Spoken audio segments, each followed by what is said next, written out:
Okay, well, we are due to start, everyone. I know there are still people joining. So once again, welcome to Orca Watch 2024. And today, of course, it is our Wednesday roundup, the midweek roundup. Simone will be with you as always in a few minutes, just to talk about the sightings over this first 5 days of our Orca Watch event. But first of all, as always, a reminder that we are here in John O'Groats at the Orca base, thanks to Together Travel and the inn here. A wonderful location, great view out to sea when the fog doesn't roll in. And actually, to be fair, the last few days, since that foggy first day, we've been done pretty well as far as fog is concerned. This was over the first weekend. This is immediately outside the base, looking out over John O'Groats Harbour. This is Sasha from Group 8. The rest of Group 8 are just off camera at this point. Now, I'm just going to share with you some of the local wildlife before we move on to all of the sightings that we've had. We have a nesting pair of oyster catchers in Orca Base. You can hear them sometimes even in the night. This is Mum and Dad sitting on one of the posts on the wall, going on patrol looking for something to eat. And the nest itself, they have actually 3 eggs, as you can see. What the area behind there is the main entrance to the lodge where all the accommodation is. So they've actually built their eggs, built their nest, sorry, and laid their eggs in the gravel footpath that runs around the front of the building. So the window cleaners and so on are going to have to be very careful when they go around there. They've put a screen in the windows, you can see just above the nest, so that anybody coming in and out is shielded. But they are quite vociferous as you walk along. And this is a close-up look, just zooming in with the eggs. Quite incredible to see. Reminder for the raffle and the merchandise. The raffle, you have to be here in John O'Groats to buy the tickets. But after Orca Watch is over, some of the merchandise, whatever we have left, will be available to buy. But I have to say, we're running out of a lot of sizes already. We are down to the last few T-shirts and sweatshirts in some things. So if you are in the area and you want some of the merchandise or want to join the raffle, pop in.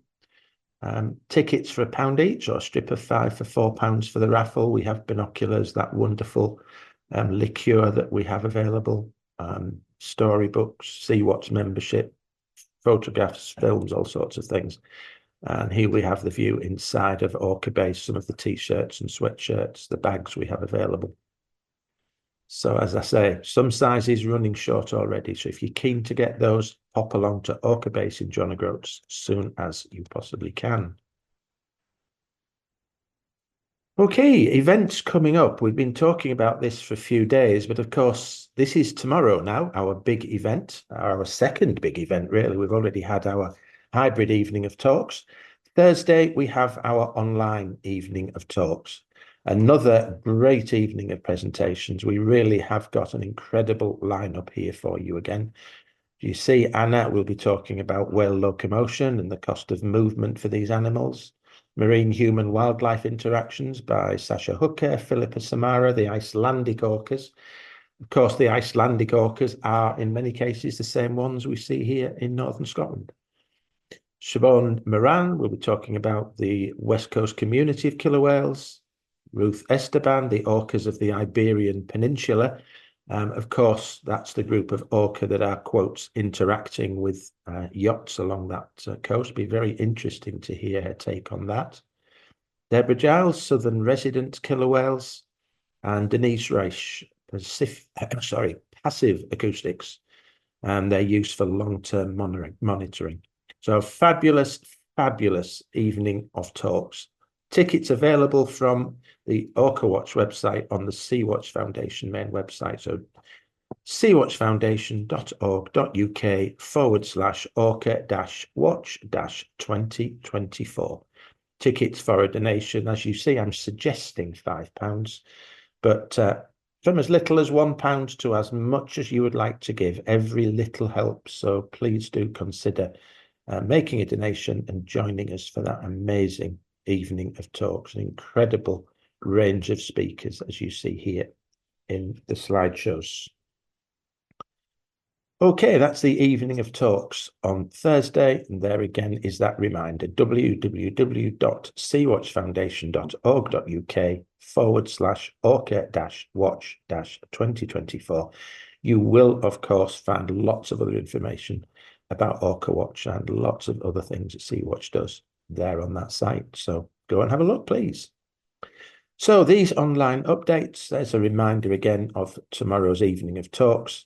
We have two more roundups, one on Friday, our week of watching with special guests. As I say, I'm very much hoping, we are expecting that at least Karen Hall and perhaps somebody also from Orkney will join us to talk a bit about the sightings over on that side.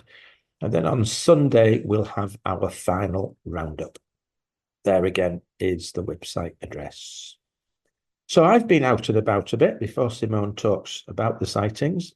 All three of us, me, Simone and Claudia, as well as Craig, are out there visiting some of the watch sites during the day, checking on things, visiting people, thanking people who are supporting us.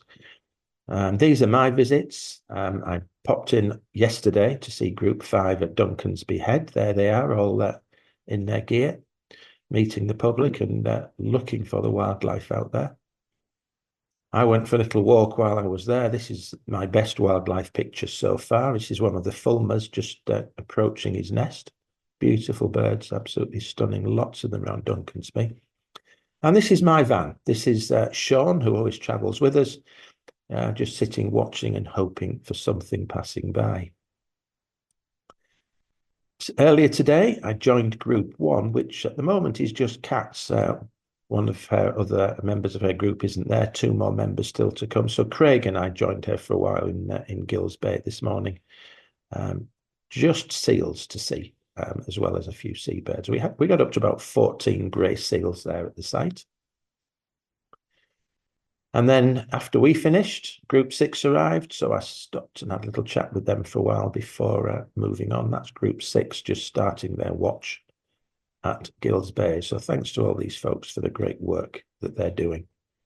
Quick reminder then, before we go on to Simone, about how you can help Sea-Watch do this work all year round. Please do look at perhaps becoming a member of the Sea-Watch Foundation. Visit the website and see if you'd, well, you could download one of our magazines to start with to see whether you actually like it and then perhaps sign up. If you have children in the family, perhaps you'd like to adopt a dolphin, also only £3.50 a month.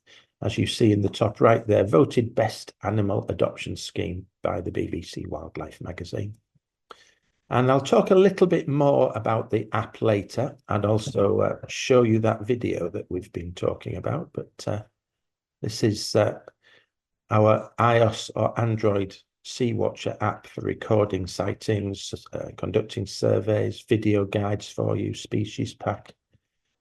So let's see if that wonderful video does play. We've tried on the previous two. Let's have another go tonight. Hi everyone, in today's video I'll be going through how to submit a dedicated survey on the Sea Watcher app. So if you go ahead and click Start a Survey, the app will ask you what type of survey you are doing, land or at sea. If you're doing a sea survey, you will need to provide the name of the vessel, details of the observer, and your elevation, which is your height above sea level. If you are an iPhone user, the Compass app will let you know your elevation, and for Android users, there are applications you can download onto your phone. Next, you'll be prompted to give your effort conditions and your start location, which the app can find for you. For land-based surveys, you have the option of walking surveys or fixed point surveys. For fixed point surveys, you will need to state the observer, location, elevation, and the site name. For the purpose of this example, we'll be doing a walking survey. And the first thing it will ask us to do is submit the effort conditions. So in addition to sighting data, we also collect effort data. This is data about the environment and conditions at sea. We do this because these factors will impact our ability to spot animals. Therefore, it's really important to update the effort if conditions change and collect an effort reading every 15 minutes. The app will notify you when to do so. Firstly, you will need to enter information about the sea state. which basically means how disturbed is the sea. We rank this from a 0 to a 6. If the sea state is a 7 or above, you will need to stop your survey and come off effort as it's too difficult to sight animals. Moving on to glare. Glare is where the sun reflects off the sea, which can actually affect our ability to spot animals. And we rank this from a 0, no glare, to a 3, strong glare. Next up is swell height. This is the height difference between the wave crest and the preceding wave trough. Your options are no swell, swell under 1 meter, moderate swell 1 to 2 meters, and heavy above 2 meters. Moving on to visibility, how far can you see? We measure this in kilometers and you have these 4 options to choose from. Last but not least, boat activity, where you log what type of boat and how many boats are in your surveying area. Select the observer and your location and press next to start your survey. When you sight a marine animal, click the Add Sighting button or the plus sign in a blue circle. You will then need to fill out details on your sighting, the first one being what species. Upon clicking on species, you will be taken to a list of animals in alphabetical order. To help you with identifying the species, you can view the species ID key, which takes you through the identification process. The app also features a species group section if you are unable to identify a sighting down to species level. For example, if the sighting you saw was definitely a dolphin, but you were unable to identify the species, you can simply select dolphin species. There is also a fact sheet for each species, which includes a gallery, video guide, and lots of useful information. Next, you'll be asked to select your confidence. How confident are you in your species identification? Possible, probable, or definite. Next is group size. First, enter your best estimate. As this is an estimation, you will then need to provide the minimum number of animals in a group and maximum. So if I estimated there were 5 common dolphins, but there was definitely no less than 4 and no more than 6. Any juveniles, click the box if so, and again, you'll need to fill out your best estimation, minimum and maximum. Then you will need to provide your distance from the animal in meters. In the case of group sightings, it's the distance to the center of the group. From land sightings, it's the distance between animal and nearest piece of coastline. And from a vessel, it's the distance from an animal to the vessel. Then you will be asked to select the behavior of the animal. You can select as many as possible. If the behavior you're observing isn't on the list, you can add it to the comment section at the end. You'll need to provide what direction the animal was heading. There is also an option to select no direction and bearable direction. For bearing to animal, add the compass bearing to the sighting from you in degrees. Moving on to the where and when was the sighting section. So this is automatically logged by the app, however you are able to change it if you need to. And lastly, any additional information. The first thing they'll ask is any seabirds. If so, how many and what species? Next, do you have any photographs? Simply select yes or no. You can also add any additional comments. The more information, the better. Then, you're all ready to press submit and your sightings will be logged. Remember, every 15 minutes you will need to update the effort data, which the app will ask you to do, just like so. So, that's how to use the Sea Watcher app for the surveying. Thanks for watching. Well, I hope you found that useful. All of our observers are using the app, and of course, all around the country, there are many, many observers using it on our behalf to log those sightings, help with marine conservation. So I hope that some of you will look at that. As I say, it's a completely free app. You can download that at any point that you would like to and start making use of it, if for nothing else, but also for use as a field guide.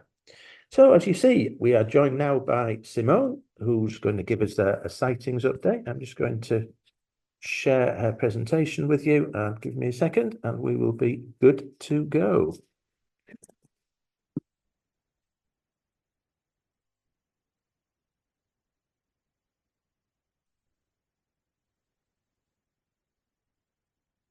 Okay, Simone, it's all yours. Good evening, everyone. We are just going to do a roundup of all the days up to today. So the first 5 days that we've had from the 25th to the 29th. And we've included as many of today's sightings as possible as well. Okay, so day one stays the same as that we've seen before. We had 55 individuals. So these tables show you individuals. Just want to mention this data is the preliminary data, and it's all going to have to be checked as we go through the days. We do check them to adjust either the species if need be, and some of the sightings might be the same animals that were seen in an area. Okay, so again, day one, we had 55 individuals, and orcas were seen on these days, mostly from Orkney and Shetland. Then on day two, we had 82 individuals spotted. Now, a lot of those was the grey seals from Brow Bay, and that would be throughout the day that they were spotted. Again, orca was seen off St. John's Point, which is a bit closer to us, one of our watch points this year, and then again in Shetland. Day three, again, we had orcas of Orkney and of Shetland, and we also had some minke whales and Rizzo dolphins. Then on day four, so that will be yesterday, 28th, yes, we had orcas. So we were hoping they were coming down to John O'Groats, but they rounded the area or the island Ronaldsay of Orkney and then went up the east coast. Now, this group was really interesting. We'll share some pictures later, but some of the volunteers went on the ferry and saw them in the harbour. And it was 4 individuals. So it was a bull, 2 females, and a juvenile. So that was very, very exciting. Now, everybody was tracking them and hoping they were coming down.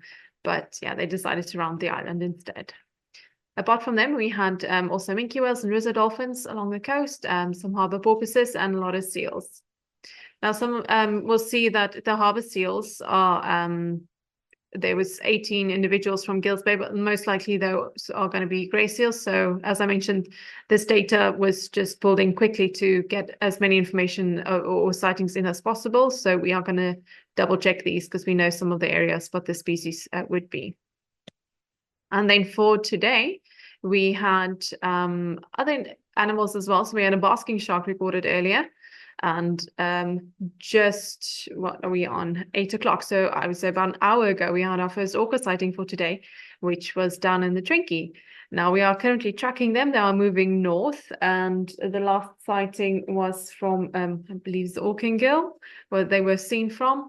So everybody is on the edge of their seats, hoping that they are going to come up to John O'Groats. But some of our staff members are on the coast to intercept them if they're on coming past north. Now we've also had some minke whales and some Rizzo dolphins, bottlenose dolphins, harbour porpoises. Okay, so a total of 33 individuals seen for today. Was a bit of a slow day compared to the previous days. And this table just shows us the amount of individuals and a number of sightings that were seen over the total of the last 5 days. So the biggest number of individuals and sightings came from the minke whales that were spotted. Then we have the Rizzo dolphins and then orcas after that, harbour porpoise, bottlenose, and dolphin species is if they're not sure about the species. So we have included those. Okay, here's the species map. Apologies for the light colors. We did it very last minute to try and get those orcas in there as well. So you can see the orcas up in Shetland, and then further down we have majority down in Orkney, and then a lot of other sightings. The next map I'll make them a little bit darker so it's more visible. And moving on to some of the pictures. So this spot is the one that was spotted yesterday in the Scrapus Stormis ferry up in Orkney, and it was identified as the 27th, and that was very, very exciting for a lot of people that's never seen orcas before. You can see the little juvenile in there, a little calf in there as well. Then some pictures from our volunteers, some of our watch sites. So we've got the Caithness Seacoast boat trip that they all went on the other day. a couple of the sites. So we've got, what do we have? John O'Groats, we've got the Stacks, we've got Brow Bay there. Apologies if that is not the correct pronunciation. And we're going to get some more of our group pictures of all our groups on here as well. Then at Brow Bay, there is the KFS Seal Rehab and Release Center. So they take in the injured seals or that's need some help, won't survive on their own. And they would stay in the rehab until they can recover, and then they would release them. And that's why they have a big seal population down there as well, I would believe. Now this one is looking a lot better, a tiny pup that can be visited. And they've got a great cafe there if you go past to help and support them, and with the wonderful work that they do. Okay, last night we had our photo ID workshop in the hub. As you can see in the pictures there, just about how to take IDable photos, and yeah, the interaction with the orcas and, well, other species, and how they would be identified.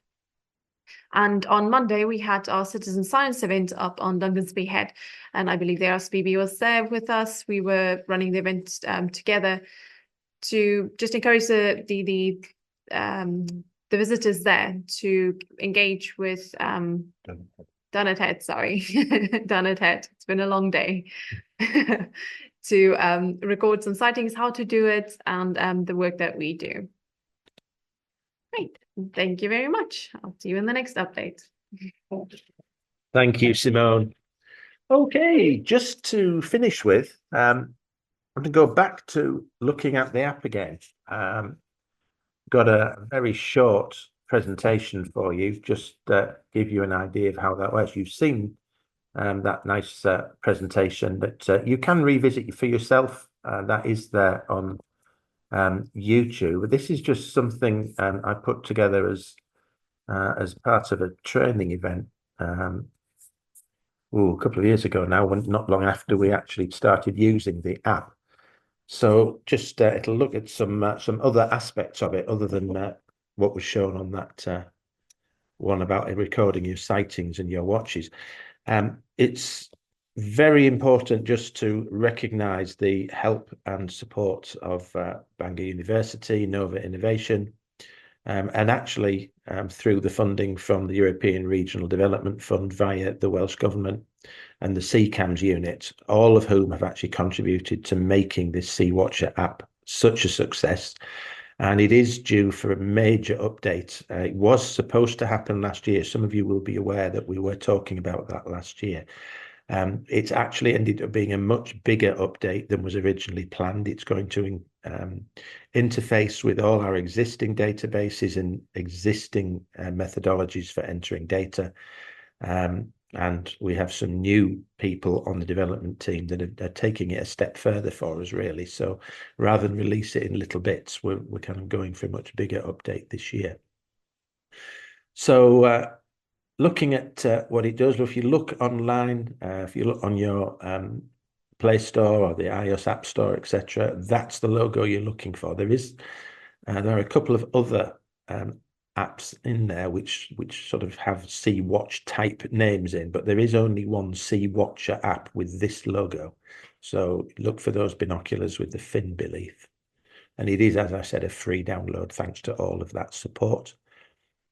So on the left, you have a tablet. On the right, you have a phone. And this just shows you the various options. You submit sightings just as one-off sightings. If you happen to see something, you can run a survey. You saw how to do that in the video. There are video guides for all of the different species you can see around the British Isles and in Northern Europe. So you can sort of learn about the behaviours and see kind of how they swim, what they actually look like at sea.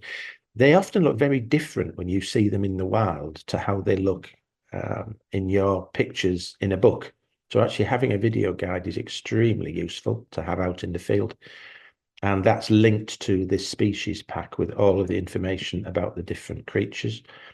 There are also options at the bottom there, as you can see, maps and submissions where you can review your sightings, but also other people's sightings. Those and not quite as sort of pictorial and graphic perhaps as we would like, and that's part of this major review that's going on.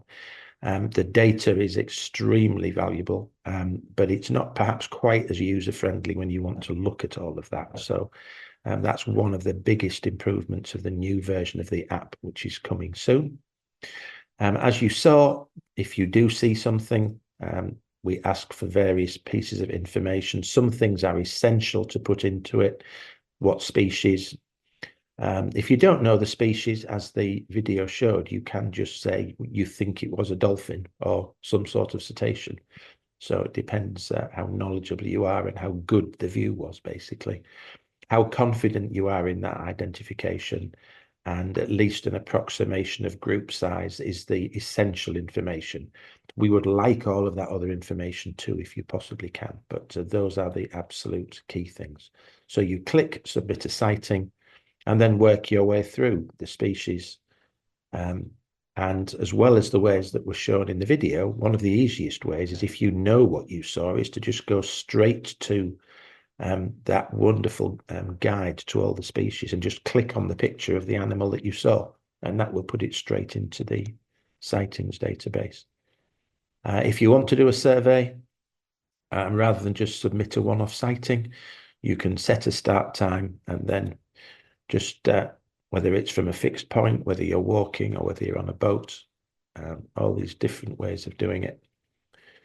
The app will automatically log your position, which makes that a lot easier. Elevation, we do need that. Again, as it said, you can actually get some apps. If your phone doesn't already automatically tell you your height above sea level, there are apps you can get to help you do that. And then finally, this is the species and video guides. You can see, as well as the pictures and the videos, there are fact sheets. Obviously, for this, I've picked the killer whale.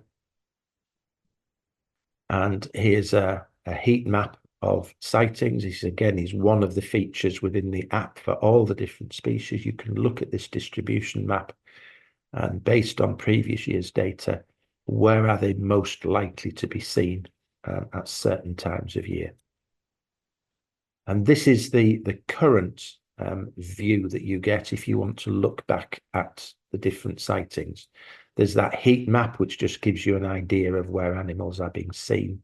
And the blue and black dots are basically your sightings. When you click on them and zoom in a little bit more, you can see there the list of, in this case, a minke whale sighting, when you saw it, how definite you were, which survey it's part of, how many animals were there, the time, etc.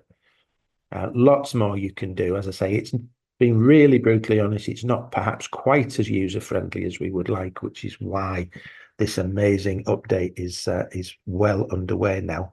It's very usable, it's very functional, but we just like to make it a lot smoother and easier and more graphical to use.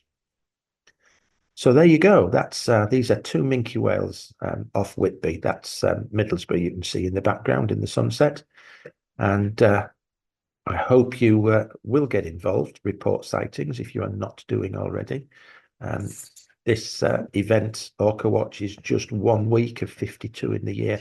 We have people collecting these sightings for us year round, and perhaps you would like to become one of them.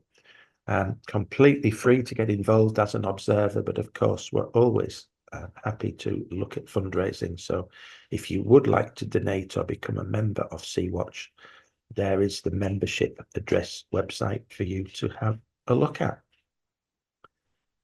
So there we go. That's it for our midweek update. We have, again, I'll remind you, our evening of talks tomorrow. Please do go onto the Sea-Watch website, to the Orca Watch page, leave a donation and sign up to an amazing evening of talks starting at 6:30 tomorrow. I will be back with the ladies once again here in Orca Watch base, talking about the rest of our sightings on Friday at 8 o'clock. But for now, it's goodbye from me and goodbye from all of us here at Orca Watch.